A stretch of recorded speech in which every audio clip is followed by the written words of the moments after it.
My nightly constitutional up the spine. Glorious dreamy flight along a single degree of freedom. I sailed through hatches and corridors, threw my arms wide and spun in the gentle cyclonic breezes of the drum. Bates ran circles around me, bouncing her ball against the bins and bulkheads, stretching to field each curving rebound in the torqued pseudograv. The toy ricocheted off a stairwell and out of reach as I passed. The Major's curses followed me through the needle's eye from crypt to bridge. I braked just short of the dome, stopped by the sound of quiet voices from ahead. "Of course they're beautiful," Spindle murmured. "They're stars." "And I'm guessing I'm not your first choice to share the view," James said. "You're a close second, but I've got a date with Mish." "She never mentioned it." "She doesn't tell you everything. Ask her." "Hey, this body's taking its anti-libs, even if yours isn't."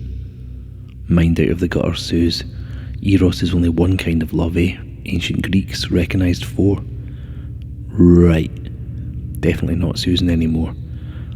Figures you'd take your lead from a bunch of sodomites. Fuck Sasha.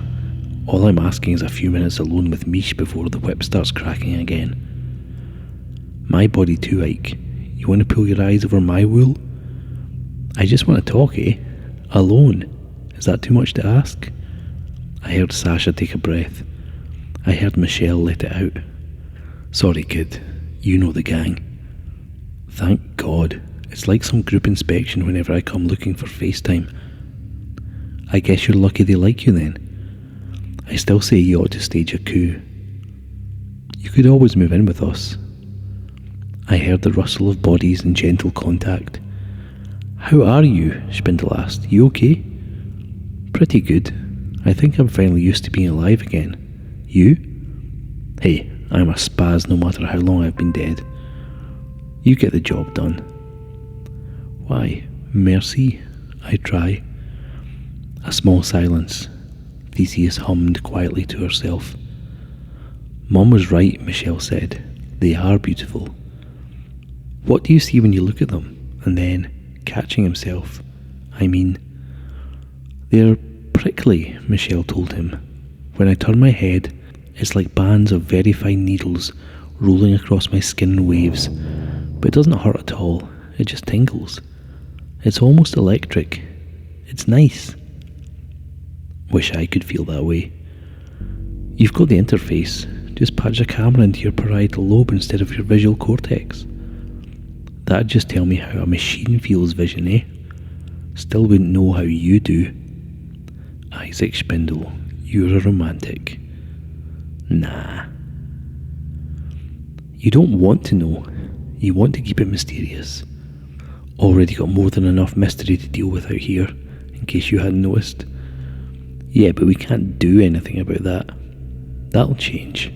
We'll be working our asses off in no time." "You think?" "Count on it," Spindle said. "So far we've just been peeking from a distance, eh? Bet all kinds of interesting stuff happens when we get in there and start poking with a stick." "Maybe for you. There's got to be a biological somewhere in the mix with all those organics." "Damn right, and you'll be talking to them while I'm giving them their physicals." "Maybe not. Mom would never admit it in a million years, but you had a point about language. When you get right down to it, it's a workaround, like trying to describe dreams with smoke signals. It's noble. It's maybe the most noble thing a body can do, but you can't turn a sunset into a string of grunts without losing something. It's limiting. Maybe whatever's out here doesn't even use it." "Bet they do, though." "Since when?" "You're the one who's always pointing out how inefficient language is." "Only when I'm trying to get under your skin. Your pants, whole other thing." He laughed at his own joke. "Seriously, what are they going to use instead? Telepathy? I say you'll be up to your elbows in hieroglyphics before you know it, and what's more, you'll decode them in record time." "You're sweet, but I wonder, half the time I can't even decode Yucca." Michelle fell silent a moment.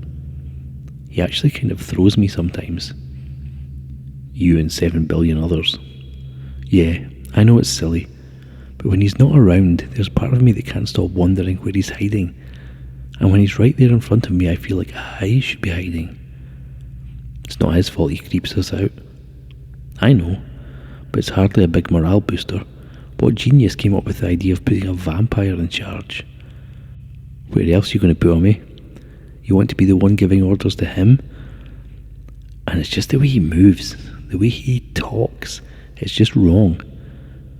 You know, I'm not talking about the present tense thing, or all the glottals. You know how he talks? He's terse. It's efficient. It's artificial, Isaac. He's smarter than all of us put together, but sometimes he talks like he's got a 50-word vocabulary. A soft snort. It's not like it'd kill him to use an adverb once in a while. Ah, but you say that because you're a linguist, and you can't see why anyone would want to wallow in the sheer beauty of language, Spindle harumphed with mock pomposity. Now me, I'm a biologist, so it makes perfect sense. Really? Then explain it to me, O wise and powerful mutilator of frogs. Simple. Bloodsuckers are transient, not a resident. Those are killer whales, right? Whistle dialects. I said forget the language. Think about the lifestyle. Residents are fish eaters, eh? They hang out in big groups, don't move around much, talk all the time. I heard a whisper of motion. Imagined Spindle leaning in and laying a hand on Michelle's arm. I imagined the sensors in his gloves telling him what she felt like. Transients now, they eat mammals. Seals, sea lions, smart prey. Smart enough to take cover when they hear a fluke slap or a click train. So transients are sneaky, eh? Hunt in small groups, range all over the place, keep their mouths shut so nobody hears them coming. And Yuka's a transient. Man's instincts tell him to keep quiet around prey. Every time he opens his mouth, every time he lets us see him, he's fighting his own brainstem. Maybe we shouldn't be too harsh on the old guy just because he's not the world's best motivational speaker, eh? He's fighting the urge to eat us every time we have a briefing? That's reassuring. Spindle chuckled. It's probably not that bad. I guess even killer whales let their guards down after making a kill. Why sneak around on a full stomach, eh? So he's not fighting his own brainstem. He just isn't hungry? Probably a little bit of both. Brainstem never really goes away, you know. But I'll tell you one thing. Some of the playfulness ebbed from Spindle's voice.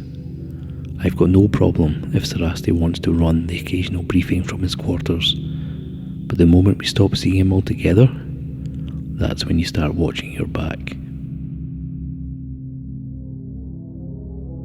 Looking back, I can finally admit it. I envied Spindle, his way with the ladies, spliced and diced a gangly mess of tics and jitters that could barely feel his own skin. Somehow he managed to be charming. That's the word. Charming. As a social necessity, it was all but obsolete, fading into irrelevance along with two-party non-virtual sex pairing.